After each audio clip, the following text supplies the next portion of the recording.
morning, everyone. Welcome to the regularly scheduled meeting of the Board of Public Works for today, Friday, January 24th, 2020. Commissioner Villegas, Garcia, James, Davis, and Caloza are present. President James, you do have a quorum. May we start with Bureau introductions, please, starting with the Bureau of Street Services. Good morning. Chi Ming Gong for the Bureau of Street Services. Efrain Gonzalez, Sanitation and Environment. Good morning. Larry Hsu, Bureau of Engineering. Good morning. George Espindola, Bureau of Contract Administration. Good morning. Eddie Chavez, Bureau of Street Lighting. Good morning. Ted Jordan, Public Works General Counsel. Fernando Campos, Executive Officer. President James, we did receive a speaker card under general public comment. We also have commentary cards for items number 2, 3, 5, 6, 9, 10, 11, 12 for today's agenda. Okay. I may go through and ask you about some of these, Dr. Campos. Agenda item number 10 is the release of a stop payment notice. Lead Electric Incorporated transmitting the release of the stop payment notice in the amount of $114,047.70 for furnishing electrical instrumentation and materials in connection with the asphalt plant number 1 replacement and modernization project. The primary contractor for the project is Papich Construction Company. Did you put in a speaker card on number 10, sir? Yes, there is one. Okay. Go ahead, Mr. Sachs. Thank you. Good morning, Arnold Sachs. Very quickly, I actually put it in on 9 and 10 because one's a stop payment and one's a release of a stop payment, but it's the same company. The amount of work that goes into creating this agenda item for these two items, one's a stop payment and one's a release of a stop payment, comes to how much money is spent on the city staff going through this stuff, looking at this paperwork, and just saying, you know what, if we subtract one from the other, we just have to do one item, just like you put a 9, 10, and slash, and because it's both filed on the same date, everything is the same. And the LEED, is that the certification that's given out for green buildings, LEED? Just out of curiosity, wanted to know. But other than that, it's the same. Wash, rinse, repeat. Thank you very much. Thank you, Mr. Sachs. On number 10, administrative item, is there a second to my motion that we receive agenda item number 10 forthwith? By Commissioners Davis and Caloza. Any objection? Without objection, we will do so. Agenda item number 9, a stop payment notice, Lead Electric Incorporated, transmitting a stop payment notice in the amount of $160,710.37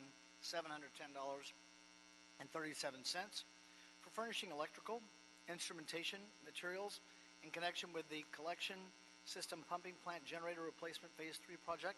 The primary contractor is Kiewit Infrastructure West Company. Mr. Sachs on number 9.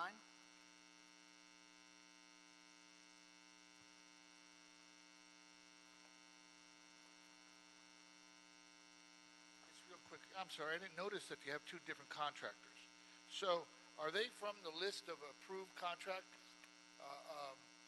Again, has that list been updated because you've added a new category for the LGBTQ population that lives in LA? And is this like the emergency? Would these be emergency? Is this the emergency list? Does this include the what's it when you do the sidewalks? Crap, I can't think of the word right now. But it's the geothermal. Is there geothermal involved in any of this work that they'd have to be included in that? Just a lot of questions to ask, and not a lot.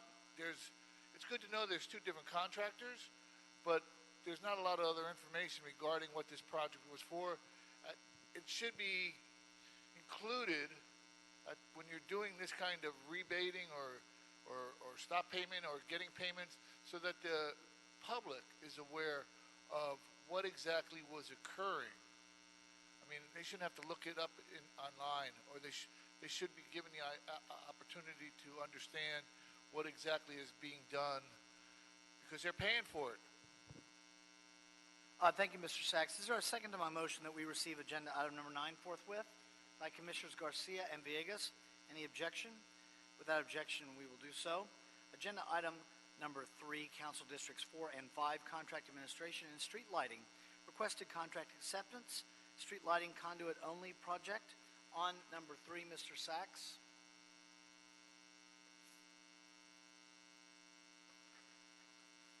Yes, thank you again.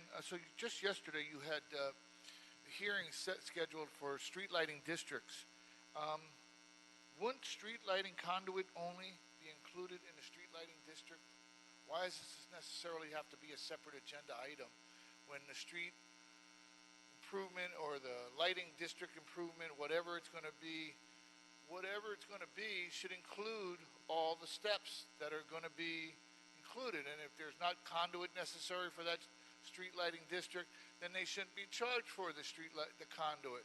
And if there is conduit that's going to be put in as an upgrade, then yes, it'll include an increase in the street lighting district. But if you don't put that in now, who's going to pay for the conduit for these districts? And again, how many street lighting districts are there in the city of Los Angeles? Thank you. All right, thank you, Mr. Sachs. Mr. Espindola. Thank you. Good morning. George Espindola with the Bureau of Contract Administration.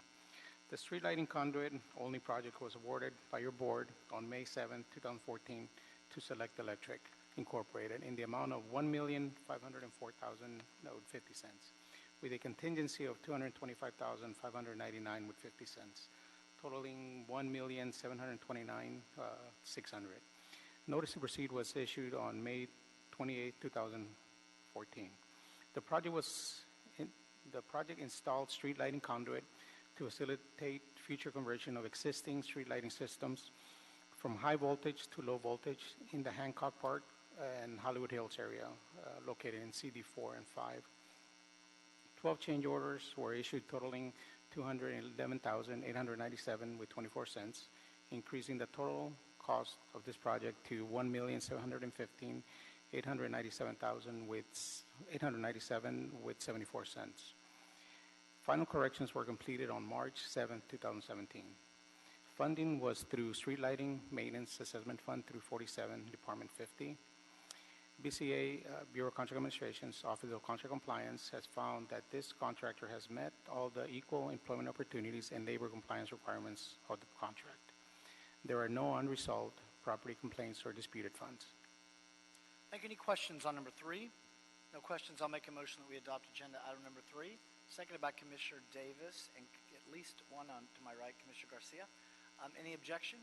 Without objection, we'll adopt agenda item number 3. Thank you, sir. Any issue sending 3 forthwith? We'll send number 3 forthwith. Is there a second to my motion that we approve the meeting minutes from the meeting of Friday, January 17, 2020? By Commissioner Garcia and Commissioner Villegas. Any objection? Without objection, those meeting minutes are approved. We have 3 authority for expenditure requests, starting with agenda item number 6, AFE for EPC Consultants Incorporated. By the way, before we do this, housekeeping item on number 12, there's been a request by the Bureau to continue the item until Wednesday, January 29th, this coming Wednesday, for the 6th Street Viaduct update report. So that item will be continued to Wednesday, January 29th, without objection. Agenda item number 6, AFE for EPC Consultants Incorporated. Streets LA and the Office of Accounting are requesting board approval and execution of an authority for expenditure in the amount of $34,398 to pay for training that will promote leadership to communicate and build teams to complete Streets LA's goals for the fiscal year of 2019-2020. Also authorize myself or 2 members of the board to execute the contract after approval as to form has been obtained from the city attorney. On agenda item number 6, I've got Dr. Tom Williams.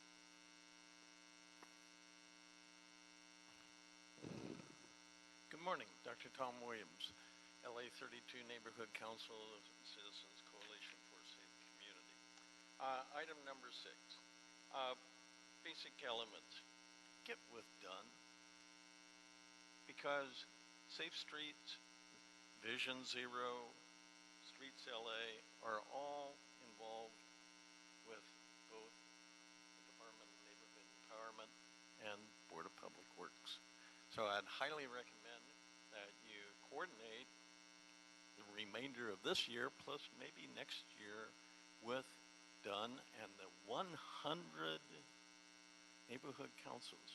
We could probably come up with 500 per neighborhood council to help on providing leadership and direction and probably greater outreach than can be done just by Board of Public Works and the Department and Bureau of Street Services. services. So, thank you. Thank you, sir. Mr. Sachs.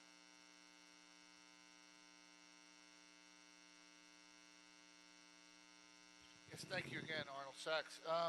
So I'm wondering, because item number 12 referred to street improvements. We're on number 6, sir. I understand that. Thank you very much. I also understand that this is almost the end of January, and you're looking to build teams to complete Street LA goals for fiscal year 2019-20. So February, March, April, May, June. It's 5 months, and you're going to spend almost $7,000 a month to complete Street LA goals for fiscal year. What about street closures? What about street improvements? What about street pavements that Street LA is involved in? We've heard about the smart streets and the good streets and the bad streets. There's a lot more bad streets than there are good streets, by the way. And the bike lanes, is that all part of the program for Streets LA? Because there never seems to be an update. You get updates about Metro closing. You don't get much updates from LA DOT closings. Or is that DOT closing? There's a difference between the two, by the way. LA DOT is not the same as DOT, if you're wondering. You ought to do some research on that, just so you know.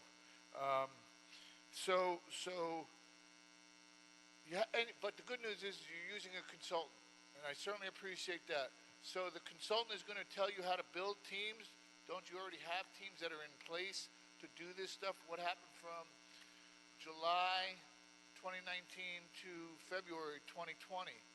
How did they manage to get through all this heavy lifting? And now they're coming back for another $34,000. I don't want to spend too much money. And is there, it's just so much wash, rinse, repeat again. Wash, rinse, repeat. We need to get people that are more interested in the board appointed, and I appreciate the work, but you need to get some public people in. Thank you, sir. More Minutes. wash, rinse, repeat. Chi Ming Gong, please. And Ming, thank you. Just to correct my record, we are very excited with the consistent, steady increase in the pavement condition index in our streets since this administration took office in 2013. By the way, not to mention the fact that there are many more good streets than bad, according to the data. Go ahead, sir. Thank you very much, President James, Board of Public Works Commissioners, Mr. City Attorney, Mr. Mr. Executive Officer, and Bureau Representatives. Chi Ming Gong for Streets LA. As many of you may have already known, my general manager is very interested in increasing the amount of collaboration among not just ourselves within our bureau, but also without people outside of our bureau. And to do that, he wants to enhance some of the soft skills that apparently he's found through his collaboration with this particular training consultant, EPC, when he was last as executive at the LA San. He wants to bring that particular transformation into our particular workshop and foster that change in order to encourage more collaboration and break the silos further down. That's why I'm here asking for an authorization for this particular expenditure. And just to let you know, since Adele has announced that he's pursuing this, we've got quite a bit of feedback. A lot of people want to sign up for this, quite a few. So we're excited about it, and we hope that this will lead to greater cooperative efforts and get more streets done. Great, thank you. Any questions at all? We look forward to this, Ming, and as you mentioned, Adele is very familiar with this process and has demonstrated that he can get success out of it and benefit to the taxpayer dollar. We'll go to Commissioner Villegas. Thanks for bringing this forward. Just a quick comment. I'm glad that that the director is taking such leadership qualities within the bureau. I know that just from his leadership in the Bureau of Sanitation, I think he's bringing a lot of that effort over here with the Streets LA. And something like this, as with new leadership, I think it's important just to reassess. And so I'm really excited, when I first saw this. So I commend, the director, and look forward to just additional changes and culture change. Thank you. Thank you, Commissioner Villegas. I'll make a motion that we adopt agenda item number 6, seconded by Commissioners Villegas and Garcia. Any objection? Thank you, sir. Without objection, we'll adopt agenda item number 6. Any issue sending it forthwith? We'll send it forthwith. Number 7 is an authority for expenditure for the Office of Contract Compliance. That's our outreach program there. Contract Administration and the Office of Accounting are requesting board approval and execution of an authority for expenditure in the amount of $28,720 from miscellaneous vendors for the Office of Contract Compliance Outreach Program. Ms. Tumboka. Welcome back. Hi, good morning, Commissioners.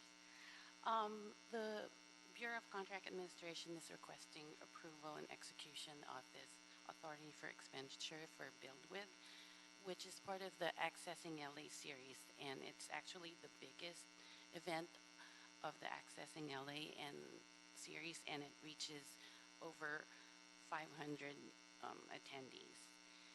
The requested amount is for 6 miscellaneous vendors, which will be providing services such as breakfast catering, lunch catering, equipment rentals, event parking, marketing and outreach consultant, and an event coordinator. And the Build With program is for construction matchmaking, of course. And let me just say that we love the program, the Accessing LA, the success. Really, all of my colleagues, Commissioner Garcia, I think you are the lead on much of that. I know you partner with Commissioner Davis on occasion, Commissioner Caloza and Villegas on occasion, and it's just a great program, and I'm looking forward to. I know we're going to do one, our first this year, where we focus on LGBTBEs, since we just had that new certification. But thank you for the continuing work in this area as well. Commissioner Davis. I want to thank Angela personally for the outstanding work that you have done in general, and in particular, the outstanding work that you have done in terms of implementing this program, particularly as we think about the inclusions of this African American Heritage Month celebration, working to increase the numbers of both African American and other minorities, Latinos and others, in the area is certainly something that is welcomed, and I think that you've done an outstanding job. And I also want to say that I have the greatest appreciation for your outreach to the vendors in the area, in the community as well, so that they too can participate and benefit for the work that the city does when we come out to do something like this. When we look at the data and the underrepresentation, this effort that the Bureau of Contract Administration is doing is really one of our key strategic tools all over the city. And you do 4 of them a year at least. And of course, as Kevin said, we will involve the LGBT effort, which is a new one, all over the city, as it exists in all cities, in all areas of the city where we can increase the inclusion there. And so I, again, am pleased with your work, and I think you have done a great job. Thank you. Thank you. Thank you. Commissioner Cloza? Thank you, President James. I also just want to thank Angela as well. This is a labor of love for you. It's something that you take really seriously in terms of how we can better work with our contracting community and how we can really provide more opportunities for businesses. And there's so much there, and I think you guys are some of the most unsung heroes in the city, incredibly modest about the work that you do to really do a lot of community building. And this is, as Commissioner Davis said, one of our key events. And with that, I will also make a plug that after Commissioner Davis's event in February, which is Build With, I will be hosting the one with you in May for Asian Pacific American Heritage Month. So looking forward to continuing to work with you. Thank you, Commissioner. Thank you. So I'll take that as a motion from Commissioner Caloza and Commissioner Davis. I'll second it. Along with Commissioner Garcia. Any objection? Without objection, that'll be the order on agenda item number 7. Thank you, ma'am. Thank you. Any issue sending 7 forthwith? We'll send number 7 forthwith. Agenda item number 8, authority for expenditure for Career Communications Group Incorporated. The Board of Public Works and the Office of Accounting are requesting our approval and execution of an authority for expenditure. And I'm going to amend what's on the agenda right now to lower the amount. In the amount of $33,750, that's a reduction of $9,250. This is for exhibit booth space for the 2020 Black Engineer of the Year Awards Science, Technology, Engineering, and Mathematics Conference. Mr. Knight.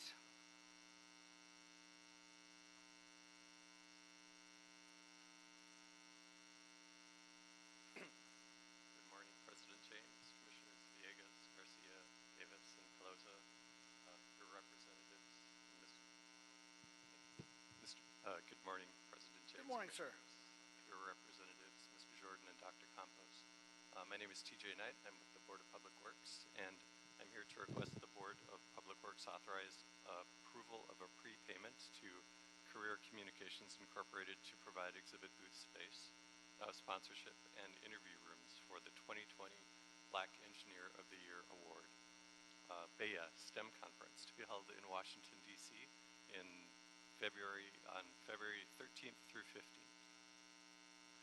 BEA is an annual conference that allows city departments and bureaus to share career information with students in order to attract, recruit, and retain a diverse workforce. This year, under the leadership of Commissioner Mike Davis, the board office is taking the lead role in coordinating the city's attendance. And as President James said, the verbal amendment is at the request of the Department of Water and Power to make a direct payment to the organizer, and therefore we're reducing the requested amount from the AFE. So, TJ, DWP made their own direct payment. So LAWA, Los Angeles World Airports, is still on our breakdown then? Correct. Okay, and there is a breakdown for the bureaus, and we include ITA as well. Commissioner Davis. I want to, first of all, thank TJ and our office. I think it's the appropriate task administratively for us to be the coordinator. We have improved our presence. When we go to these national conferences, we have discovered that the presentation has a lot to do with the reflection on the organization presenting. We are one of the largest cities in the country, in the United States. And when we see other cities presenting in a way in which it is inviting to the participants, because our goal, obviously, is to attract participants who will be future employees of the city. We knew that as a city, with our size and our resources, we had the capabilities of presenting ourselves in a way that was very similar to lesser cities in terms of size and resources. So this year, we're being able to do that for the first time. We are obviously in the field of engineering competing against the private sector as well, and we don't attempt to spend the money that they spend, but yet at the same time, we have to be ourselves. If we are one of the largest cities in the country, we need to look like it. So this year, we will look like it. We will have an inviting booth. We are a corporation if you really look at it in many ways in terms of our resources, our talent, and our skills. So I'm proud of us working together collectively, and I'm so proud that DWP has decided to join us so that we are a united city of Los Angeles. And the administrative task of coordinating all of this from Los Angeles has rested with TJ here out of the Board of Public Works Administration. So thank you, TJ, for that, and I'm sure that we're going to be equally as successful, if not more, this year than we were last year. And just in our prior meeting, it was revealed that we were able to recruit 38 qualified minority engineers, many of whom are African American, from this conference. And I'm sure this time will be not any less productive. Thank you. Thank you, Commissioner Davis. I'll take that as a motion on agenda item number 8, seconded by Commissioner Caloza and myself, along with the other two. So that'll be the order on agenda item number 8. Thank you, sir. Any issues sending number 8 forthwith? We'll send number 8 forthwith. Agenda item number 1, amended, Mr. Council President? District. That's as amended. Thank you. Yeah, well, I read the amendment into the record. Yes, and, thank you. So that's as amended, colleagues? Yep, you're good there, Dr. Campos. Council District 5, revised task order solicitation number 96-060, and a budget increase for Tetra Tech groundwater monitoring and related services for Lancet Industrial Development. Recommending that the board authorize the city engineer to issue a revision to the task number 96060 to Tetra Tech, increasing the budget authority $100,000. That's from $253,000, well, that's $253,035 to $353,035 for continued groundwater monitoring and related services, which includes a contingency. Mr. Mulhern on number 1.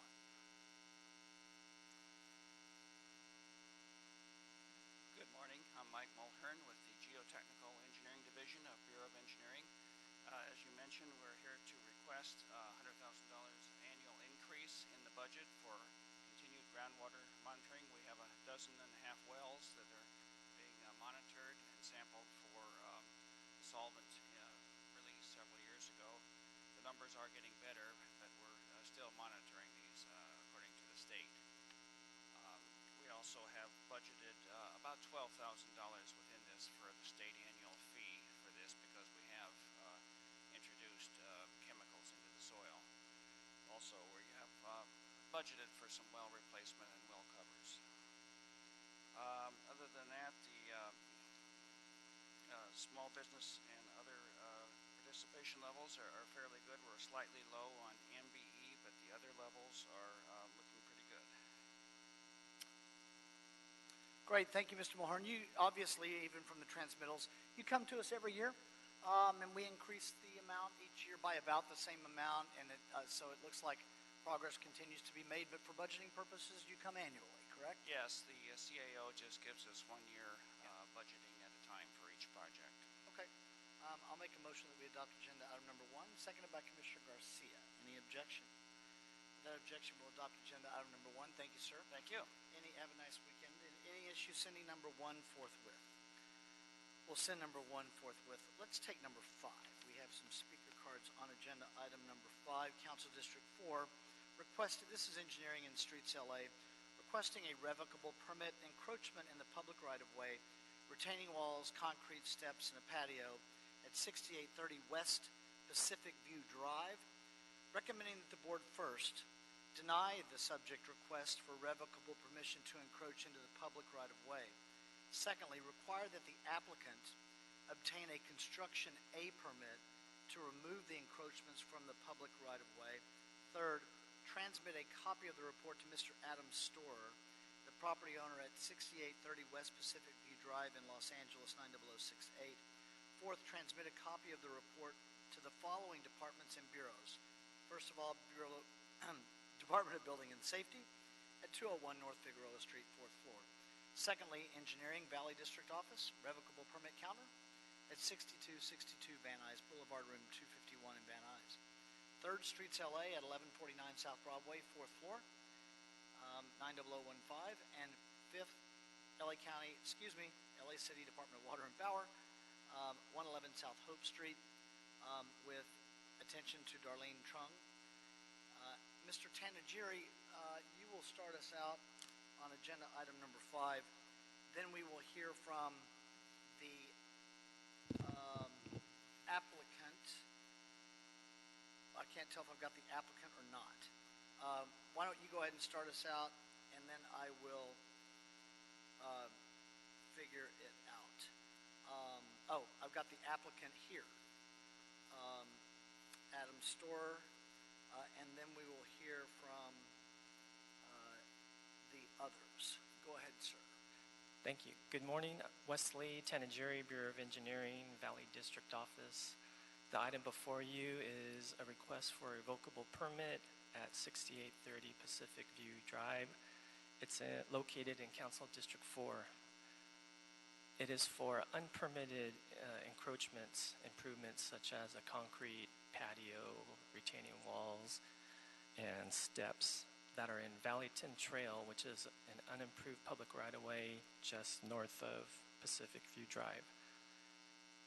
In figure number 2 in your report, it highlights the location of the improvements which are on Valleyton just north of Pacific View Drive. Figure number 3 is a sketch submitted by the applicant which indicates the existing improvements and their location in the public right-of-way of Valleyton Trail.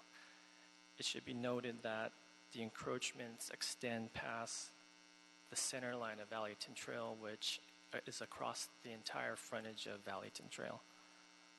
In September of 2008, the Bureau of Street Services issued a notice to abate nuisance to the property owner at the time, and the notice was to remove the encroachments from the public right-of-way. In 2019, the current owner of 6830 Pacific View Drive submitted an application for a revocable permit to allow the existing encroachments to remain. Due to the issues involved with this application, our office sent out notices to the property owners adjacent to Valleyton Trail. We received 4 responses, and all 4 responses were in opposition to allowing the encroachments to remain. There is no vehicular traffic in Valleyton Trail. However, a few of the adjacent property owners utilize it to access and maintain their septic tanks. Due to the opposition, the fact that the encroachments cross the entire right-of-way of Valleyton Trail, and the fact that no permits were obtained at the time when they were installed, the Bureau of Engineering is recommending to deny the request and to have the property owners obtain a permit to restore the public right-of-way as how it was before the encroachments were installed. I'm available for any questions if needed. So, regarding engineering's recommendation to deny the request, you stated 3 reasons. The oppositions, the failure to get, I know that I'm switching up the order for a reason. Opposition from the community, the failure to get a permit originally, and then the third one, which was it blocks off the access completely. Does that mean that if there was a less of a blockage, if it were a partial closure, that the engineering might reconsider? Yeah, so in situations like this, when it's an unimproved right-of-way, a street, or an alley, the adjacent property owner, we usually allow them to encroach up to the center line. So usually we go use their half of that street or alley, and that's normally what we would consider okay under a revocable permit. Okay. All right, just wanted to put that on the table before we hear from the others. I've got, it appears by the color of ink and the position against that I've got 2 people connected to the property owner, Adam Storer and Nimaka. So would you like to go first? Yes, hello, good morning. Okay. My name is Nimalka Wickramasekara. I am the owner. I'm also, I'm an officer of the court. I'm a trial attorney with the law firm of Winston & Strawn, so I just want to make that clear. Wow, so am I. Are you? Yes, I wasn't at your law firm, but yes, I've been practicing law for a long time. Go ahead. You understand that I'm a little bit nervous. I've stood in front of juries many times before, but I've never had a hearing relating to my own home. With me is my husband, Special Agent Adam Storer. He is with the FBI, the United States Department of Justice. We purchased the property. Wow, I even worked with those guys when I was at the U.S. Attorney's Office. What a small world. Go ahead. So what we would like, a couple of points we would like to make clear. First off, we don't recall ever receiving any notice that certain neighbors put in oppositions for. We have been in contact with our neighbors. I'd like to make one thing clear. We actually live, this property is our home. We're a diverse family. We have 2 children. We live and are active in the community. We understand that a certain number of neighbors submitted statements. They do not live on their properties. And we have been dealing with this for the last 3 years. We purchased the house in December of 2009. Ma'am, I'm sorry to interrupt Yes. you, but you're used to that if you've been in court a bit. That's fine. And you're doing great. No need to be nervous. But I understand when it's your own property, it's different. Yes. You indicated something, though, that the opponents, as far as you know, they actually don't live at the... Some so of them, they're property owners and they have tenants? So, yes, correct. So some of them are property owners. In fact, Mr. Sachs, our neighbor here, who I think is going to be speaking, he doesn't actually live on the property. We live on the property. We are aware of the problems that happen with flooding when it rains. We are aware of the problems that happen with the fire dangers when there's dry brush. We deal with that every day. What I'd like to be clear on a couple of things first. As I said, my husband and I are officers of the court. We have never, ever, ever constructed any encroachment on the land, ever. Those encroachments existed when we purchased the property in December of 2009. What we do know, and what I don't think has ever been made clear to the investigators, perhaps not even to the Board of Engineering, is the land has existed in that state, the state that it is in now, since 1929. I have copies of the original easements. This is not a public right-of-way. This never has been a public right-of-way. The 1928 and 1926 easements that were granted that are recorded with the City of Los Angeles say that they are only for the purpose of allowing the city to enter the land to build a storm drain, and that if they do build a storm drain, they must restore the land specifically so that the land does not cave. I don't know that this information was ever made aware to the commission, but importantly, my main point for that is we've never built anything on that portion of the property, but those structures, the retaining walls, our house was built in 1929. Those are old world walls. They have existed. They have been paved over by previous owners, most likely so that things don't crumble, but they have existed in that state since the 20s. There is no way my house could have been built in the way that it is now if it didn't exist like that in the 20s. So can I ask you a couple of questions along Yes. that? So the gate that we're talking about, was that there when you bought the house? The gate, so first to be clear, yes, it was there when we bought the house, but second, this property is landlocked by private property, completely landlocked. And no one, we've been living on the property for 10 years, no one has ever come onto our property for the purpose of draining any septic tank. I say that under oath, I swear on that. So no one has. How did this end up here today? This ended up here today because for 7 years after purchasing the property, we lived in peace. The neighboring lot above us, 20 feet above us, was empty. When a person purchased that property and began to build, our neighbors began to fight with one another, and we got pulled into this. We have nothing to do with the neighbors' access to the sewer. We have nothing to do with that fight.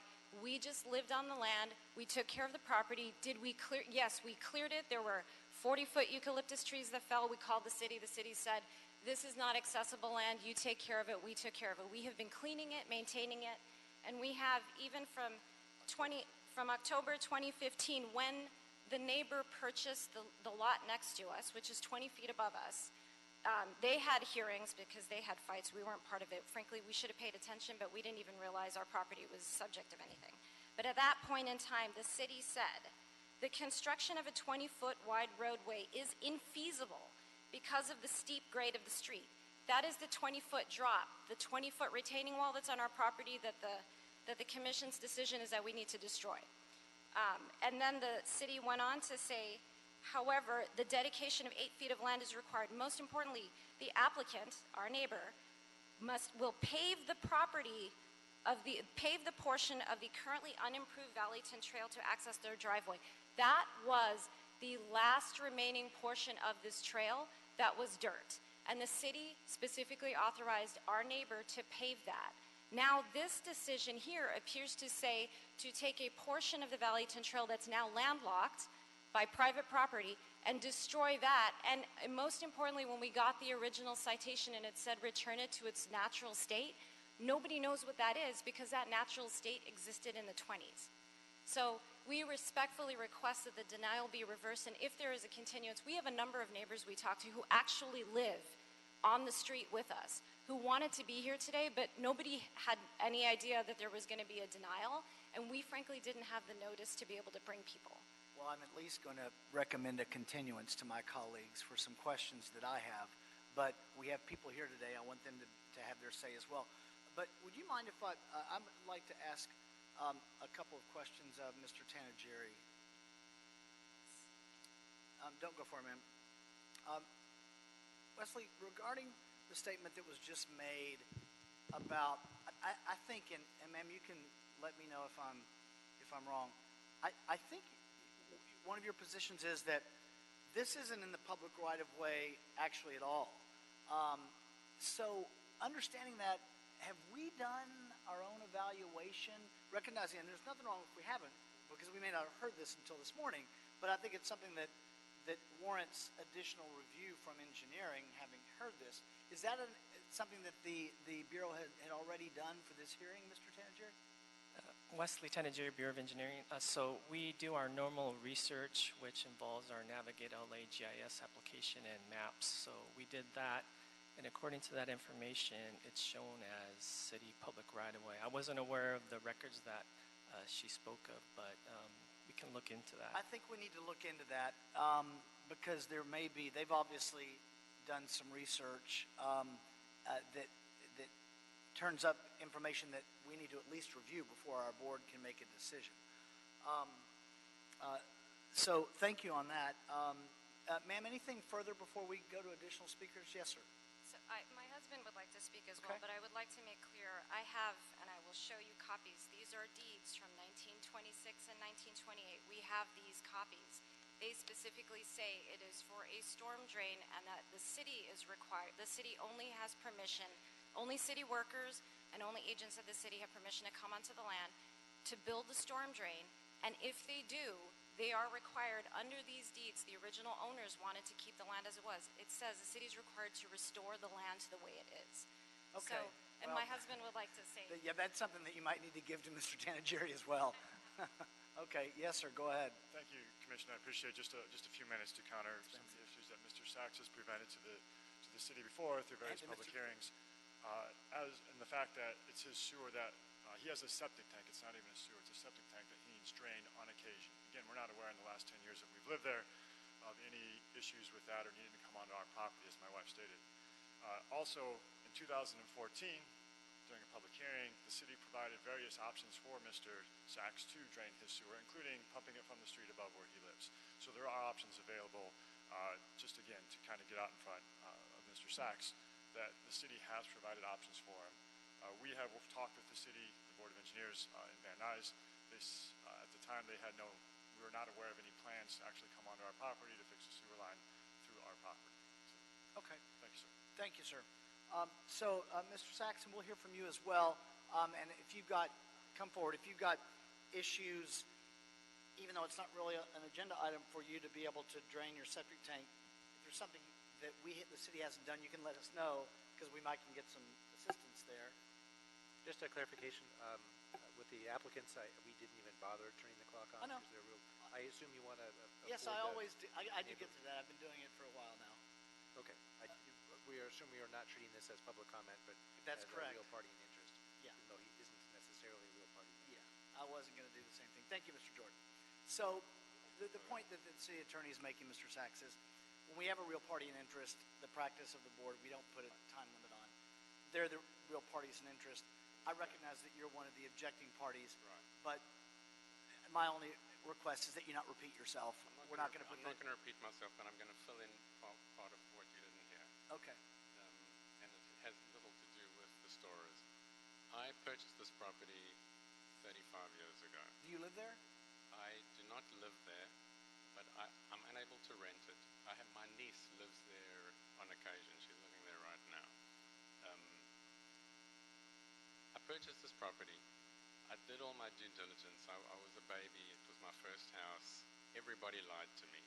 The owners, the agents, just the neighbors, everybody.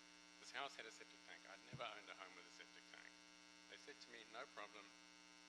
Well, when you say, I'm sorry, they said, do you no problem? Who's they? The realtors, the previous owners, okay. The neighbors, everybody said to me, once a year the truck comes and pumps your tank and everything's good, and that's the end of that. And I asked silly little questions. I asked the previous owner why she didn't have a washer dryer. She told me she preferred to do the laundry at her mother's house. Once I moved into the house and put in a washer, I understood why she didn't have a washer dryer, because the septic tank filled up in 5 minutes if you ran the thing. And they said to me, and then I went and talked to people. They said, "No, just use grey water. Just let it run down the hill. Don't. I mean, crazy stuff." So, when I moved into the house, there was a home at 6846 Pacific View Drive. There were tenants in the home. They were not, and 6846 is on the corner of Pacific View and Vista Crest. Valleton Trail runs between 6846 and 6830. I bought a house that was fronted by my street and Valleton Trail, and I was told this is how to pump the tank. The neighbors that lived in that house were not particularly nice people, and they would block basically where I assumed Valleton Trail was, on the north side of their house. And every time they did that, it cost me $250. The truck would come, they would refuse to move the cars, it went on and on and on. Eventually, there there was a massive rainstorm in the early 90s, and a 100-foot tree fell on that house, literally broke it in half. Nobody was killed, the neighbors were gone. The owner of that house sold it, ironically, to my neighbor on the other side of me. I know this is very convoluted, but the bottom line is there was a house there. She tried for years to develop it. She didn't know how to. Eventually, the house got demolished. I had no issues getting to the tank, obviously, because there was nobody blocking me anymore.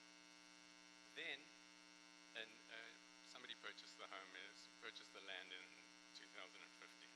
I went to every one of his hearings. My neighbors showed up and said, we don't want a house there. And although I'm viewed as the enemy, I came as a voice of reason, and you can see it's in the record. I said, obviously, it's private property. Obviously, the guy's going to build a house. My only request is, please leave, as his permit required, please make sure that I still have my access to my septic tank. How often do you need access to your septic tank? If someone was living, if a family was living in that house, the way this tank works, you would need like at least once every 6 months. At least, sometimes more. In the summer, if you have a shower, you can smell it immediately. If you don't do anything about it, these guys, if I was actually living there.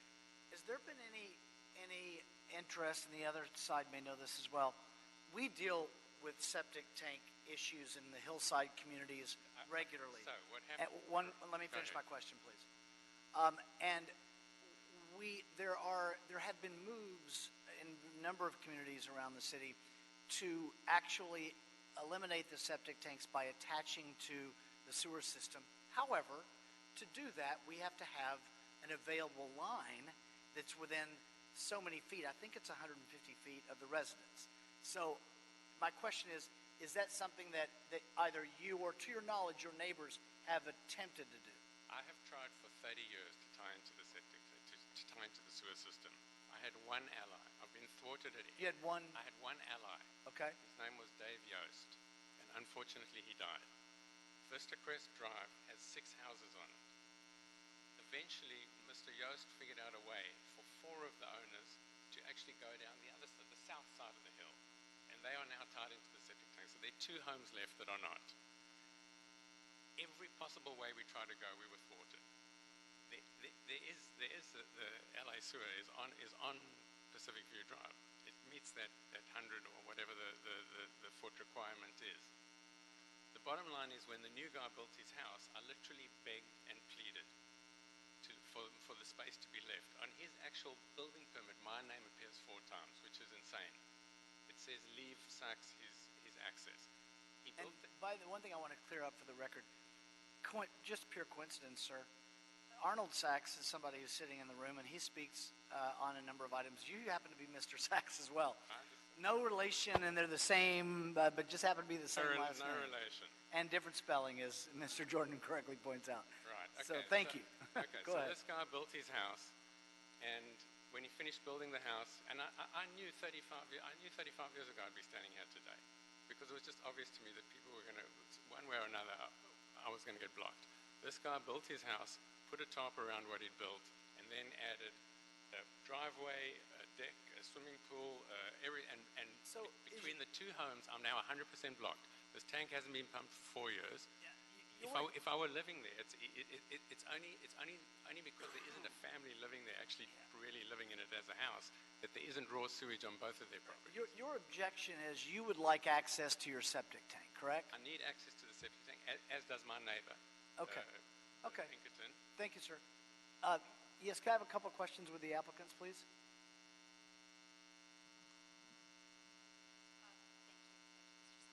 Go ahead. First, Commissioner, one point, all of his story doesn't have to do with our property. He's not talking about our property. He's talking about our neighbor's property. None of what he said has anything to do with ours. Nobody has ever accessed our property for drainage of a septic tank. The city has specifically said that he has available options. He is on the street. He can go 90 feet on his own property and access it. Is your property is it a gate that's there? It looks like the gate on our property is on our private property. Understood. But is it a gate? There's no gate. The gate is on the neighbor's. The gate he's talking about that's blocking him is on the neighbor's property. Was put in by the neighbor. Okay. So does he need one moment, everybody? We've got to have Mr. Sachs. Could you have a seat, please? Thank you. If I could. okay, I guess I was gonna. May I add one more statement, sir? When the house was being built, as Mr. Sachs had said, the city approved the building of the house under the condition that there was an 8-foot easement on the edge of the property for Mr. Sachs to drain the septic tank. The neighbor's house. The neighbor's house, correct, the new house that was recently built. The current purchaser of that house, who is listening and is happy to communicate by phone, or if there's a continuance, he would present himself as well. He's working with the city to get the certificate of occupancy, which means he will provide that 8-inch easement to allay Mr. Sachs' concerns, allow the sewer to be drained. Again, one option. Again, there are other options as far as the septic tank being pumped, which was again provided to Mr. Sachs in 2014.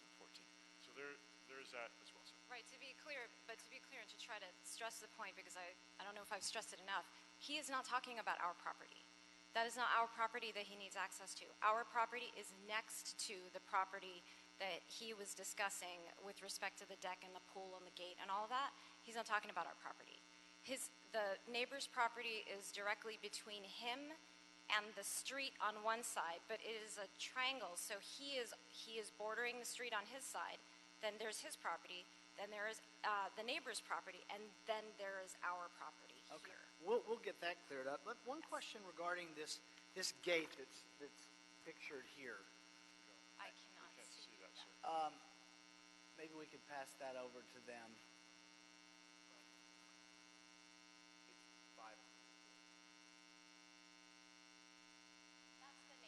That's the neighbor's property, sir. That's the neighbor's property. Yes, and that is his gate. And I think that is what the neighbor, Yeah.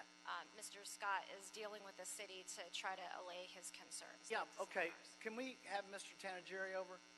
Mr. Tanagiri, for that gate that's photographed, is that gate's openable, correct? If that's even a word? That gate can be opened? I don't know, but as they mentioned, that gate and those pavers that you see were constructed by the neighbor at 6846. The encroachments of the stores, they're behind those pavers. You can't see it because the topography goes down behind it. Okay, I've got two issues, and colleagues, I'm happy to obviously entertain any comment and questions you all have. I've got two issues I'd like to put on the table for the next time we hear this, because I'm not anywhere close to making a decision on this. Plus, we've had a request from one of the parties for a continuance, and one of the things we regularly do when somebody asks for a continuance, you get one most regularly, unless we have some sort of emergency, which we don't have here. There are two questions. One, I would like engineering to go back and look and see if the piece of property we're even talking about, or the encroachment, is even on the public right-of-way, because there's been a reference by the property owner that it's not. I think we need engineering to look at that and tell us. That's number one. Number two, I'd like to know if the access that Mr. Sachs needs for his septic, which I have no problem, obviously the city needs to help them receive, has anything to do with the store's property. It may not. And so I would like for engineering to look at that. They may say no, Mr. Sachs may say yes, but I'd like to know what engineering says. So, because it is possible that for this item, depending on the answer to those two questions, they're not the right parties to be in front of us today. So, and on this issue, but I need those things answered first. I can speak on that right now as well, and then we will also bring Yes. it back at the next Go meeting. ahead. But they are correct. When they developed 6846, again, unpermitted construction, they put in that gate and pavers that lead to their driveway. So yes, that was blocking Mr. Sachs's access to his septic tank. And at the hearing that they were talking about, it was for, I believe, for a hillside ordinance. The condition for the applicant to get C of O was to provide either an open space to give them access to the septic tank, or dedicate an easement to allow that space. And neither have been done yet, and that is currently why they haven't gotten a C of O for that new house that has been built for several months. Now, the stores encroachments, they do encroach into the public right-of-way of Valleyton, but it's, again, you can't see it from the picture. It's behind and below the fence and the pavers that you see in the picture. Okay, the one thing, after consulting with our city attorney, I think that we need some additional information for the board to be part of the record beyond just our ability to make a decision. So what I would like to do, and I know Commissioner Colosa is on the queue, I want to put this item over, Mr. Tanagiri, for you to look at, and for the stores, and ma'am, is it Ms. Wakramesekra? Okay, thank you. So for the stores, they have information that they contend we should review. We should review it. I would ask that you share that with Mr. Sachs as well. And then we need kind of an updated board report on those two issues that I've put on the table. And then we'll determine what the best date is for folks to be here. And also we'll want to confirm that Mr. Sachs can be here, the stores can be here, and that does provide an opportunity if there are other community members that may feel differently, that for whatever reason it's an open hearing. Commissioner Colosa. Thank you, President James. Wesley, can I have you come back up here? So I have a few clarifying questions based off of issues that the applicant raised that maybe you could just explain a little bit more for the record, and also knowing that we're going to continue this item to a later date. But can you speak a little bit to the notification process that BOE did both to the applicant about the denial as well as about today's hearing, just so we can clarify, and if there's anything that happened there that we can improve, we do so for the next hearing. Okay. The first notification that we did was when we received the application and we knew that we're going to go to the Board of Public Works. We notified the homeowners adjacent to Valleyton Trail, and that was by mail. And then we asked for a response from them. The second notification was for this meeting, and we notified the council office, the applicant, and the homeowners that responded to our revocable permit notification. We didn't send out notices to all the property owners. We just sent the ones that were involved with the board report that responded to us, and the applicant and the council office. Okay, and then just to clarify, in the notice that was sent about today's hearing, was it shared that it would be a denial for their application, or is it just that there is a hearing today about this item? It was about that the hearing was today. Okay, but did we notify them at all that we would be denying their application? Almost certain that we were telling the stores that we would not allow those to remain, and that's why it had to come to the Board of Public Works to make a decision on whether they could stay or need to be removed. Okay. I think it would be helpful, because I also see the applicants shaking their head. It would be helpful maybe if we can include that for the board report, our records showing notification, what was communicated to them, just so we can clear that up, since there seems to be some disagreement on what was communicated, and just so it's clear for our record. And since there's three other appellants to this who are in opposition, and I know only one of the four are here today. So if you can just make sure that everyone's notified in a timely manner, and that that we just get that cleared up. And then my last question for you is, in making a determination for what BOE's recommendation is for this permit, did we go out and do a site visit? Did somebody on your team go out there and look, since it seems to be a bit more of a complicated case about, where the gate is, where the easement is, where the property line is? There seems to be a little bit of confusion there, since it's a unique situation. Staff did go out. I didn't go out personally, but staff did go out and look. However, it's sometimes difficult to see where property lines are out in the field, because you really don't know. But We mostly relied on our maps and aerial photographs to view to see what is encroaching and not encroaching. Okay. I don't have any other questions at this time, but we'll chat offline about a updated BART report. Thank you. Thank you, Commissioner Close. I just have one thing to add, and then we'll pick a continuance date. Mr. Tanagiri and Mr. Jordan, Mr. Jordan more specifically can let me know that if I'm wrong on this, but in light of Mr. Tanagiri's comment that sometimes it's difficult for us to tell where our property line is, if I've got one party that can demonstrate one issue, and the responsible party to determine a party line is either us or the county. It's not necessarily a property owner. So if we can't, my concern here is that if we can't rebut what a property owner can show, then I think the property owner's argument has potentially more weight.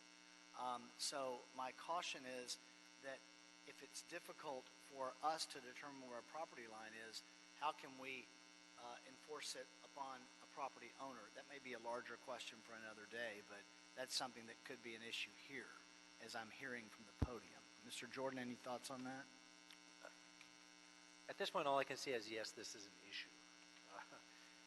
I think obviously just based on the information we have here with giving everybody the benefit of the doubt that's presented information, I think the record before the board is somewhat incomplete.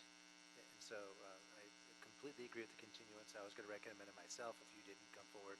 I think ultimately from a code enforcement standpoint, if the city, just looking at the board document now, there's been a notification from services. If the city were to try to take action on that, which is separate than the revocable permit, then obviously the city would have the burden to then show where all these property lines are. The bottom line is we need to know where the property lines are. We need to know the extent of the easement, whether that is just simply some type of limited utility easement or storm drain easement, or is that a public right-of-way easement? And while we have the parties here, at least some of the interested parties, it might be good to at least get some verbal representations that they will allow, if necessary, access to their own properties for the city to further investigate this, perhaps even do a survey, just so we can lay it out. In the past, we've had enforcement situations where property owners have not allowed access to their property by city surveyors, which then forces us to court. Okay. Thank you, Mr. Jordan. Appreciate that. So I think that's a great idea.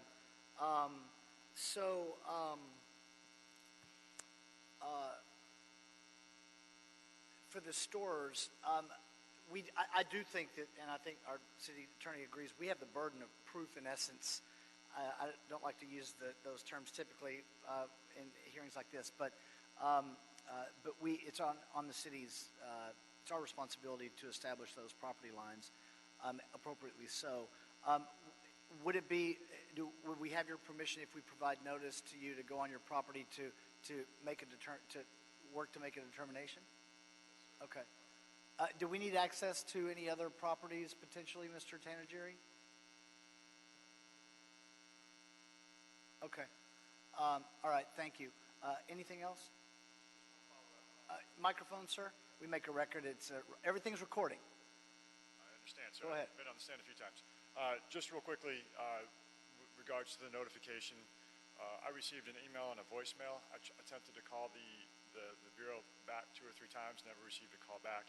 And it wasn't until yesterday when I received an agenda yesterday afternoon, just to determine the time I needed to be here and the location is when we found out. I'm sorry, that's not the most convenient. And then the second thing is the city was never in contact with us, aside from a couple of emails asking for very specific documents for us to plead our case to the city so the board is more informed ahead of time. Okay.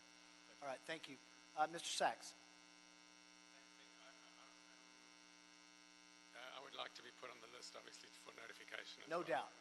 Yeah. And I'd like to give you an updated address, so I'll actually get the... Sure. So Dr. Campos here, he raised his hand. He's our executive officer. You can give him your email. He'll give you his card. That way we can be in touch. We're going to give you a date for the next hearing now, though. Dr. Campos, could we have a date that's 30 days out? 30 days from now would be Friday, February 21st. Is that About 28 convenient for the days. parties, Mr. Sachs, as far as you know? That should be fine. Okay. Same for the stores? If you need another date, let us know. Okay, how about the 24th, Monday?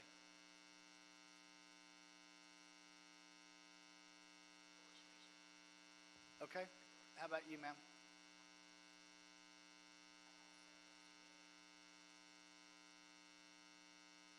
One thing you can do, if you need to be in court that day, you can let us know. We have other agenda items. We can take the other ones first.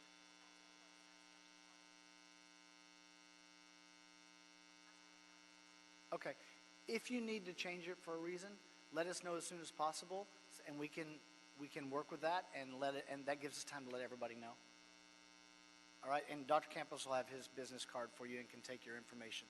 So thank you, everyone. The item will be continued to Monday, February 24th. Oh, that's right. That's the date. Yeah, Monday, February 24th. Correct, Dr. Campos? Monday, February 24th. Yes, that is correct. Thank you, everyone, for your work on this. Mr. Tanageri, thank you as well. And that's okay for you, too, as well? Okay. All right. Thank you, everyone. Vice President Garcia will wrap the meeting up from here. Thank you.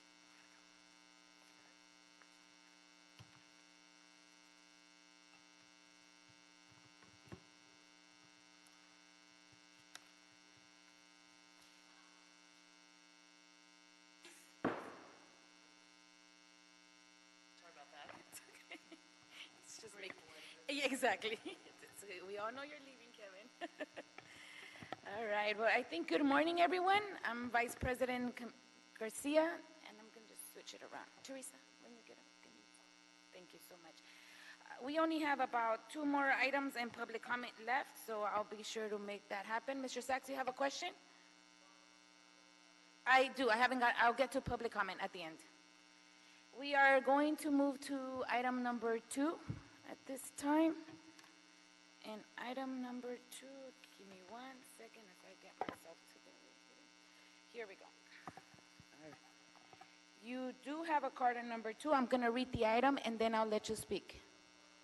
You only have 2 and 11. That's all, and public comment. That's all I have. So, and number 5, we already moved forward, so I'm not going to go back to number 5. We closed it for today. I'm going to move forward with number 2 now. This is a request for proposals, custom farming operations on the Green Acres Farm, recommending that the board authorize the Director of Bureau of Sanitation to, 1, to A, distribute and advertise the transmitted request for proposals for the custom farming operations of Green Acres Farm. B, evaluate the proposals and select the most qualified proposer based on established rating criteria. C, negotiate contracts with the most responsive proposer. And D, return to the board for authority to award and execute any contracts negotiated. All right. Mr. Tran, are you here? Yes, you are.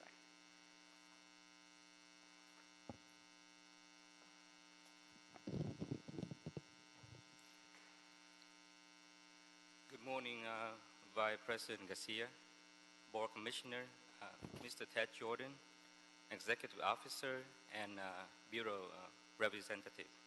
My name is Alan Tran with the LA Sanitation. We are here today for the request for proposal custom farming operation at Green Acre Farm. Green Acre Farm is a city property in the city of Bakersfield. It's adjacent to the 5 freeway and 119 Taft Highway. The size of the farm is about 4,688 acres. Green Acre Farm is the primary site for the city biosolid. About 65% of the total biosolid production at Green Acre at the Hyperion Treatment Plant has been hauled to Green Acre Farm for land application. The biosolid is used as a fertilizer and soil amendment. Based on the state permit for the land application, it's required to row crops once we land apply the biosolid. Currently, the city has a contract with RNG Fanuki Farms for providing the farming operation and farm management. As for the farm operation, we have been using the effluent from the city of Bakersfield Treatment Plant number 3 the water from the current Delta Water District and the groundwater from the existing wells at Green Acre Farm for irrigation. The crops that we grow, including alfalfa, Sudan, milo, corn, and wheat, and those are all for non-human consumption. Crops have been sold to the local dairies. Regarding the crop use, based on our record, the revenues for the crop sales exceeded the farming operation costs. So since the current contract will expire on July 2022, it's about 2.5 years from now, we need to process this RFP in order to get a new contract in place by July 2022. The selected proposer will be responsible for performing all the farming operation. All the proposer will be required to perform the outreach, the MBE, WBE outreach for subcontractor. The term for the new contract will be for 5 years with a 3-year renewal option. And the maximum total cost of the project is estimated about $33.2 million. So today we would like to request the board to authorize the LASAN to first distribute and advertise the transmit request for proposal for custom farming operation at Green Acre Farm. Second, evaluate the proposal. Third, negotiate and select the most qualified and most responsive proposer. And last is to return to the Board of Public Works for authority to award and execute any contracts so negotiated. And that will be end my presentation. Thank you, Mr. Tran. I'm going to take comments now, and then we'll go to questions from commissioners. Dr. Williams, give me 1 second, Tran.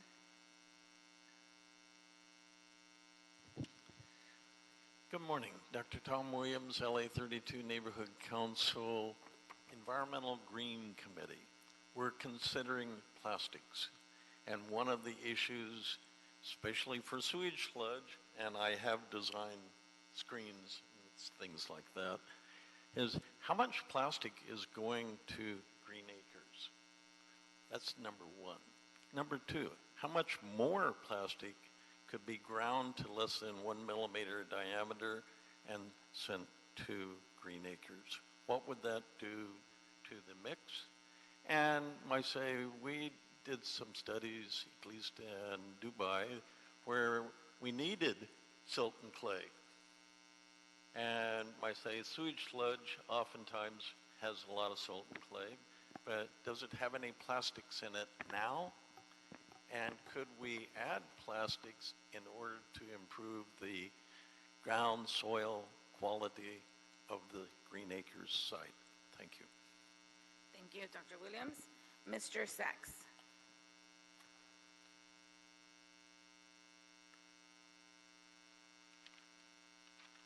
Yes, thank you. Good morning again, Arnold Sachs. So I would look at this as the idea that you have custom farming operations of the Green Acre site, at the Green Acre site. Are there any other sites that the city is considering for use in the near future? I mean, for the next generation of sludge hauling that will slowly happen, or how much capacity do you have at this site for sludge, essentially? If you have a lot of capacity, maybe you could haul some of the city council members up there. That's just a personal opinion. But the idea that you'd have the custom farming, are you looking at other sites to continue this? Is there a use for not just sludge that is created by the Bureau of Sanitation, but for, I don't know, farming operations? I understand that there's a lot of farms, cattle farms, or dairy farms, and poultries, and hog farms that create a lot of sludge, and they have holding ponds, or they have silos. And what happens to that sludge, and it cannot be used for farming? I know that in underdeveloped countries, they use sludge for everything. They cook with it. It's used, and supposedly in a developed country like, or the developed city and state of California, it's disposed of. Could this be considered used as fill in some of the landfill? They want to get rid of, eliminate coal. Can it be shipped to coal operations where they have excavation going on, and it could be put into they want to 2 minutes. close. Mr. Sachs. Mr. Tran? Any questions, commissioners, on this item?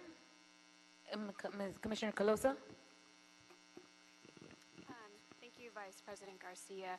Thank you for your presentation. I just had 2 follow-up questions. So can you just confirm what the current value of the contract is right now with our current provider? The current contract right now is estimated about like $3.5 million per year. That's we couldn't pay the current contractor. No, what's the total contract amount? The total contract amount will be $33.2 million. No, for our current, who our current provider is right now. Right now for Nuki, the total ceiling cost is about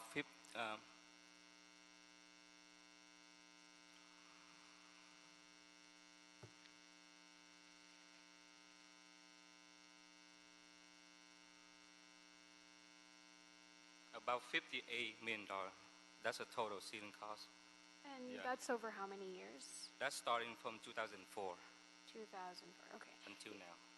Yeah, I think that's just helpful background in understanding, one, the cost of the new contract, and, this is, like you said, it's $33 million for, at most, 8 years, That's right? a maximum for 8 years. 8 years. And then, so you've had this one since 2004, you said? The current one is since 2004. Okay. Yeah, I thought that was just helpful to add for the record and just in future board reports when we're putting out RFP, just so we can understand what the differences are in current costs and the new contract amount and duration in years. Can you also just explain the timeline of when you're looking to receive responses by? Because I know you're 2 years early, which also thank you to LA Sand for putting this in front of us. I know your current contract doesn't expire until 2022. Okay. So actually the timeline to process the new contract will take approximately 2 years. Okay. Yes. So we plan to issue the RFP maybe at the end of February, and then it would take like 3 or 4 months to evaluate and to select the new contractor in place. So from now until June or July, we should be able to get to select the new contractor, and then from that point to process to get the new contract in place is about 2 years. So it's about 2.5 years. Okay. So you're on track, is what I'm you're still on track with Okay. that.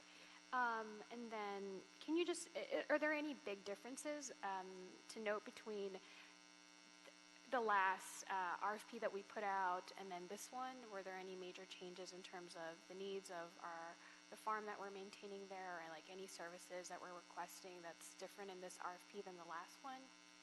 There will be not a major change to the RFP. We're gonna keep the same method of the operation for the next RFP. Yeah. Okay. And this is just a shorter period of time? Yes. Okay. Yeah. And is there a reason for that? Just curious. You mean for just only 8 years? Yeah. Because we want to give the opportunity for all the farmers. So because every time when we send out the RFP, there will be an opportunity for us to get the best deal for the farm management, and that will be a benefit to the city. Okay. All right. If I may add, just for background, since we're going into these issues, in 2006, Kern County adopted an ordinance that banned the land application of biosolids, and that same year the city filed a lawsuit against Kern County, and we were in active litigation for virtually the entire time between now and then. The city that case is now over. The city prevailed. Fanuki Farms, the operator of the current farming operation contractor, was actually one of the parties in that litigation along with the city. We were co-plaintiffs in addition to some of the other folks involved. So just to put into context, since we're talking about how long has their contract been in effect and all of that, while they were a party in that case, it was in the city's interest to continue having them do the farming operation. Were it not for that litigation, it's likely the Bureau would have done an RFP and refreshed the contract, as is the Bureau's practice. But part of the reason that they have had the current contract for so long is because most of that time we were actually plaintiffs together in the lawsuit against Kern County. That's really helpful background. Thank you, Mr. Jordan. That's additional background that, I think is always super helpful to add either for your oral report or for your board report, just so we can kind of get the full picture. I don't have any additional questions, but thank you for your presentation and for answering my questions. Thank you. Thank you, Commissioner Calosa. Those were good questions. And I'm actually want to say it's nice to see that we're working 2 years ahead of time. Sometimes we're kind of like right at the cusp, but this one seems to be that we're on time, on track, and it will be able to kind of have our good time to be able to negotiate and be able to have a good contract for the next couple of years. So congratulations on that. Any more questions? But I think Dr. Campos has something to add. I just have a friendly reminder that the board may want to consider, although it's not required at this point in time since the Bureau of Sanitation is looking to obtain authority to release the RFP, but when the RFP is completed and the contract is negotiated, coming back with recommendation number 1D is to return back to the board for the authority to award the contract. I'd like to make a friendly reminder or amendment to make it subject to the mayor and city council approval, subject to ED3, and also since the contract will be more than 3 years. That way it's on the radar for us, and then when it comes back to the board can then act on it at that time. Perfect, as amended. Commissioner Canosa, was that a motion from you? Second by Commissioner Davis. Any questions, any issues moving it forthwith? Let's move it forthwith. Thank you. As amended, thank you. As amended, yes. Thank you so much. Thank you, Mr. Tran. We are going to move now to item number 4. Item number 4 in CD1, this is a sole source procurement and authorization to utilize the construction services contract Cisco Hyperion Water Reclamation Plant Intermediate Pumping Station Screw Pump Number 9 Replacement Capital Improvement Project. This item is to recommending that the board authorize the city engineer to sole source the selection of one Spans Babcock Inc. Spans, I'm hoping saying it right. Archimedean Intermediate Pumping Station Screw Pump for an amount not to exceed $4,605 $5,050 for the Hyperion Water Screw Pump Number 9 replacement. Number 2, authorize the city engineer to negotiate a price agreement with Spans for the above referenced IPS screw pump, which will be procured and installed by the general contractor awarded to the project. And 3, authorize the city engineer to use a construction services contract to issue task work orders to the contractor for an amount not to exceed $922,000 for the project. And Mr. Cerrudo coming up. Sorry, I'm getting the notes, some scribbles in here. No problem. Good morning. It's all you. Good morning. Mike Cirillo with the Bureau of Engineering. So before I get into the report, let me explain a little bit about what this facility is and what it does. This is the intermediate pumping station at Hyperion, and there's a reason why we have this facility. So there's an elevation difference between the primary treatment area of the plant and the secondary area of treatment of the plant. There's about a 30 to 40 foot difference between the two elevations in terms of water level. So what we did back in the early 2000s was we installed 10 screw pumps, and what the screw pumps do is they lift the flow from the primary side up to a higher elevation, and then it flows gravity back through the rest of the plant. So it's basically, that's the purpose of the pumping station. And they're large screws that are elevated at like a 45-degree angle, and they just slowly turn and they lift the flow up from the primary side to the secondary side. So that's the purpose of the facility.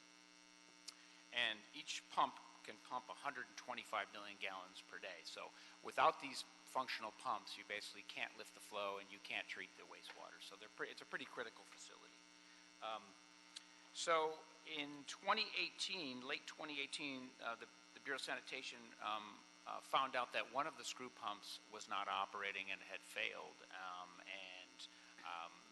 So we did an investigation, and we engaged the manufacturer of the screw pumps, who is Spans Babcock. This is a manufacturer out of the Netherlands that makes these screw pumps. We actually, this size of pump is only available from this one company because they're such large pumps. And they've engineered this whole system for us when we installed it back in the early 2000s. So we engaged engineers from Spans to figure out what was going on. We took the screw out of the bay, and we noticed that the lower bearing had failed. So this bearing had overheated and seized, and essentially as the motor kept trying to turn the pump with the bearing seized, the pump got damaged. The reason for the bearing seizing was originally these bearings are supposed to be submerged underwater so they stay cool. And then due to low flow conditions we've had recently over the years, sanitation has not been able to keep that floor bay, it's called, full. And so the bearing overheated and essentially seized, and then the pump failed. So we tried to first look at, is there a way to repair the screw pump? So we thought maybe we'd be able to weld the damaged sections, but because of the tight tolerances and the expense of taking this massive pump in and out, we didn't want to take the chance, and Spans did not recommend that we try to repair it. They thought it was beyond repair. So their recommendation is to replace the screw pump. So along with replacing the screw pump, we intend on installing some additional enhancements. So we're going to use a new type of lower bearing called an eco bearing. And the eco bearing does not need to be submerged. It's made to run out of the water, which means it won't overheat. We're also going to put additional sensors on the equipment, some vibration sensors, torque sensors, and so we can detect when there may be a problem, so we can shut the pumps down before they get damaged. And the reason we need to sole source is essentially because they're the only ones that make this pump. They're the original manufacturers. They've engineered the whole system, and this is their system. We can't really go anywhere else. We're also going to, under a future project, observe the operation of the existing pumps, the remaining pumps, to make sure that we can prevent. There'll be a future project to install sensors under the future pumps to make sure this doesn't happen to any of the other pumps, because it's an expensive repair, as you can see. We propose to sole source Spans for an amount of $465,000, and then the 922 is the total cost of the project. So that's not an additional 922. It's 922 for install and procurement. 465 is procurement, and 456 is install and alignment and getting the pump operational. And we do have about 20% contingency in the 922, just in case we encounter some problems in the field when we get out there to do this work. And we recommend using Cisco because it's a retrofit type project. It's the perfect project for a Cisco work. And it's a small project, really. If you procure the pump for $460, you only really have another $450,000 project. You really can't bid out that small of a project. You won't get much attention to a small project like that. So the recommendation is to use Cisco to do the repairs. So I'll be happy to take any questions. Thank you, Mike, for that description and letting us understand how it all works down there. Any questions, commissioners? Commissioner Calosa? I had a question. I'll just channel President James here, since he's not, since he had to leave. But I think Mr. Jordan already knows what I'm going to do. Oh, yeah. But, I had that on my list, too. Oh, you did? Yes. Okay, I'm so sorry. But it's in the board report here listed that the city attorney has approved and reviewed this contract and agrees with a joint recommendation from BOE and LA San. Mr. Jordan, will you also confirm that for the record? Yes, I'm happy to verbally convey my agreement with the joint recommendation from both of the bureaus for this equipment. I'm perfectly happy to make that representation when these things come up. as you may recall, we recently had an issue where during the bidding of a project, a supplier came and made some objections, asserting that in that other case, we had improperly sole sourced some specific equipment. So we take these things very seriously, as does the Bureau of Engineering and the Bureau of Sanitation. So I look at each and every one of these things, and I concur with the recommendation here. Got it. Thank you. Well, basically, these are the only folks that have supplied us in the past, right? Yes, and they're really the only company that can make this large of a screw pump. So in this case, it's sole source kind of by necessity, not by choice. For the product. For the product is a sole source. Yeah, for the pump. Installation will get our Cisco contract. Exactly. Dr. Davis, did you have something? Oh. I definitely understand the issue. It oftentimes occurs, so I'm familiar. Okay. Any more questions? Any issues? I said a motion to move it forward. Second by Commissioner Davis. Any questions and issues? If not, we can move it forthwith. Thank you. Thank you. Have a good weekend. All right. And I think we are close to the end. This takes you to item 11, and also we have public comment. Yes, I'm going to do public comment now. So if Dr. Williams, you want to come up, please? And then I'll finish up with the oral report. Public comment. I know, we forgot about that, right? Okay, public comment. I'm a little drowsy today. We did the count last night in El Sereno. And I might say the night before, Kevin De Leon brought up bridge housing. And so we're quite concerned about it because we counted 45 that we needed last night. So it's a matter as to on Monday, and I won't be here on Monday, so this is for item number 3, Board of Public Works 2020-0073. We'd like to get containerized, prefabbed housing immediately. In 1980, I spent 3 months in containers in Cairo, Egypt. It was a 5-star hotel called Heliopolis Hotel in Giza, Cairo. 1980. So it can be done. It should be done fast. If you go to the Port of LA, I think they can tell you all of the people that are involved in redoing containers for rehab, for bridge housing, or container housing, which should be. And 2 40-foot containers gives you roughly 800 square feet, maybe. So it can be done. They stack them 5 to 7 high in the Port of LA, so they can be elevated. And we'd like to have 200 in 90032. We got places for them. We need them. We have the people based upon last night's count. So get it done. Stack. It's existing technology. 1980. 2 minutes. Thank you. Appreciate your comments. Have a good weekend, Mr. Williams. And Mr. Sachs.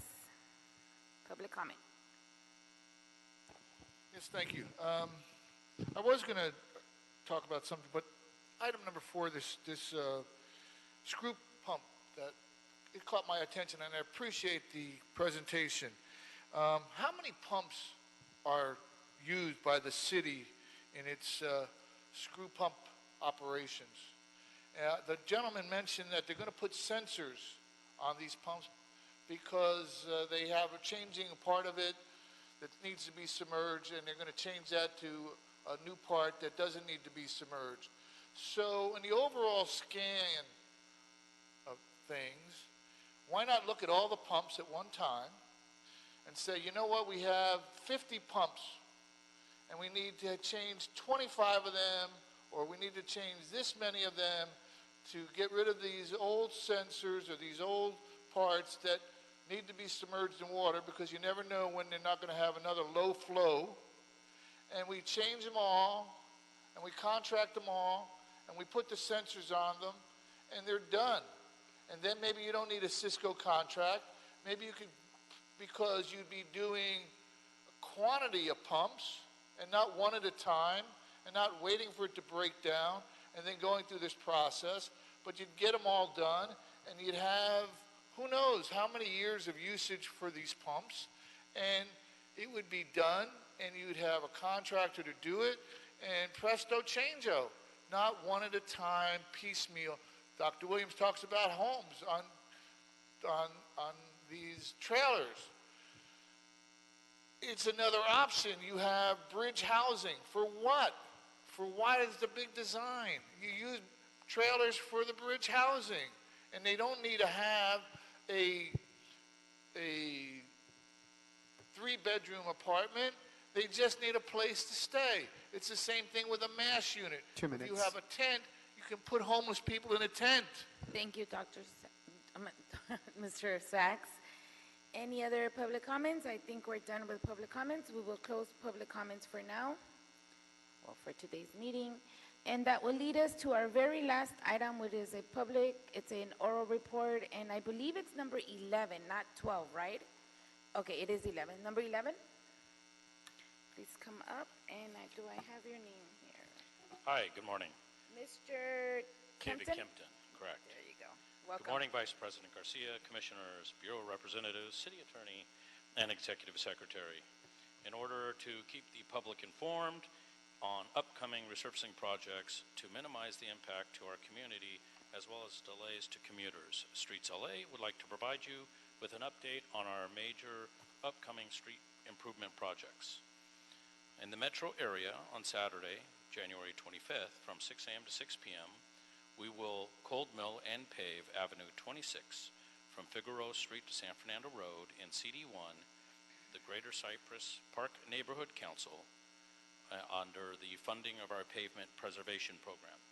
There'll be no projects taking place on January 26th, February 1st, and February 2nd in the metro region. The following projects are scheduled in the Valley resurfacing region on Saturday, January 25th, and Sunday, January 26th. From 6 a to 6 p, we will be cold milling and paving Van Nuys Boulevard from Glen Oaks Boulevard to Ralston Avenue in CD7, Pacoima Neighborhood Council Fund Pavement Preservation Program. There'll be no projects on Saturday, February 1st and February 2nd in the Valley region. The press releases were broadcasted, work notifications have been issued, and Streets LA has coordinated with council district offices to assist with the outreach to our stakeholders and will coordinate with Los Angeles Department of Transportation for traffic control assistance. This concludes my report today. Very good. Any questions? I see none. Thank you for your report. This is always very helpful. Thank you so much. Have a good weekend as well.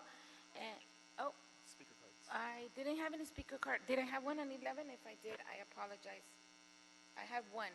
I have one speaker card. One, Mr. Sachs. We were this close. I only have 11.